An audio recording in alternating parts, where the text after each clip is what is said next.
All right, so let's dig into this a little bit. Let's bring in Griffin Connolly, reporter for Roll Call. Griffin, thanks so much for joining us here on Christmas Eve. Does the FBI have a legitimate problem with bias here, or is this simply everybody's got an opinion and we're just seeing them for the first time? Yeah, well, first off, thanks, Rob, for having me on. I hope you're enjoying your holiday season so far. Sure. You know, it's an interesting thing here with Deputy Director McCabe. This is sort of, like we've seen, all throughout 2017. It's a very partisan issue, and it's an issue. It's a situation that sort of predates the president's Christmas Eve flurry, if you will, of tweets. But I guess you could sort of say the president today sort of drew a line in the sand with Republicans on one side, House Republicans on one side, and Democrats sort of wholesale on the other. And a couple of those Republicans who have sort of taken charge and sort of trying to unearth something here are Chairman Trey Gowdy of the Oversight Committee and Chairman Devin Nunes of the Intelligence Committee in the House. And they had conversations with Deputy Director McCabe all throughout the week last week. And on the other side, you've got Democrats who are saying this is sort of, just another House Republican effort to undermine the credibility of institutions like the FBI and the Justice Department. So, it's really sort of a fitting wrap-up for 2017. Yeah, and it's always going to be that way. Both sides are going to try and play the opposite tone on it and do whatever they can, and we understand that. It's funny though when you think about the claims that the president has made over the last year or however long. I mean, the first one that was really jarring was the one where he said he was being spied on by the Obama administration within Trump Tower, and so many people thought he's crazy. And then he made this claim of bias at the FBI, and people said the same thing. And now we're starting to see a lot of these claims come to fruition in some way or another. What do you make of that? I mean, is it interesting to see something like the FBI so vulnerable to this when they have so much power? I mean, it's like a couple of people could have swung an election if the allegations are true.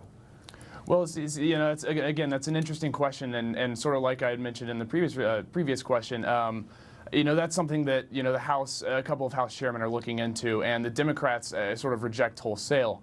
For instance, Senator Mark Warner gave a speech, a pretty foreboding speech on the Senate floor Thursday before everybody left for break, sort of saying, drawing a red line was the term that he used, saying that the president is, in his opinion, attempting to undermine the FBI on certain ongoing FBI investigations, and Republicans are firing back, saying, "Hey, this is something we need to look into. This is absolutely something we need to explore more. This is not just a partisan attack." So, again, there are definitely two sides of this coin.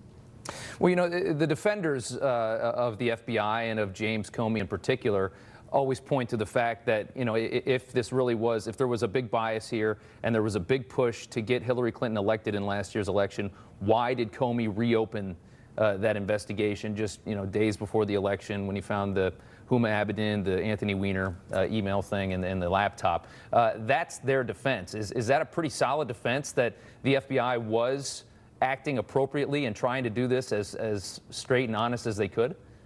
Sure. Well, that's the line they're sticking with, and I think that's the line they're going to continue to stick with. They see this as sort of a partisan attack, sort of intended to undermine these ongoing investigations. And a couple of Democratic operatives I've spoken with sort of think that Republicans see the Trump administration and various factions there as sort of having a target on their back, and sort of trying to chop that arrow in half by sort of undermining these investigations. Sort of the arrow before that hits that target, they're trying to chop that in half. So yeah, it's intriguing. In all the people that you've talked to and everything that you've seen, and I've been following this everywhere too, and we've talked so much about it, has anybody given a straight, good answer as to why James Comey came out in that press conference and suggested that Hillary Clinton not be charged? And has anybody given a straight answer as to why the wording was changed in that speech that he gave to kind of lessen what she had done wrong, in a lot of people's opinion? Has anybody really answered that in a way that you thought was honest and good? Well, there's no one that I've talked to that has really mentioned anything of that sort. I just think in terms of Director Comey, Democrats are sort of sticking with their general line that they've been sticking with since that story was sort of national headline news, and Republicans are obviously here still questioning and still questioning whether there is bias in these sort of long-time justice institutions. Yeah. What do you think the insurance policy was? The big text that we got from Peter Strzok that talked about the insurance policy in Andy's office, who we've learned is Andrew McCabe. What do you really think that insurance policy was? That seemed to be the most damning text message in their Strzok. Right. That's not really for me to speculate on personally. I think a number of Democratic lawmakers and even strategists, including people who've been on your network today, have said that that was inappropriate, and he was removed from that investigation, that part of the FBI, and that was appropriate. That was an appropriate response within the FBI, and obviously. Over on the other side, Republican lawmakers definitely thought that that was something that had to be addressed. Absolutely. Of all of this, everything we've learned here in regards to the FBI, in regards to the Russia investigation and the Hillary Clinton investigation, what has surprised you the most about how this has all developed? What's really surprised me the most is just the fact that it has become such a partisan issue. When you think of the FBI, you think of the Justice Department, that is supposed to be sort of this nonpartisan, neutral, upholding law and order kind of standard, but it's become something, here in 2017, and I'm sure moving on, after the new year, that has become very polarizing. It's not often that we hear.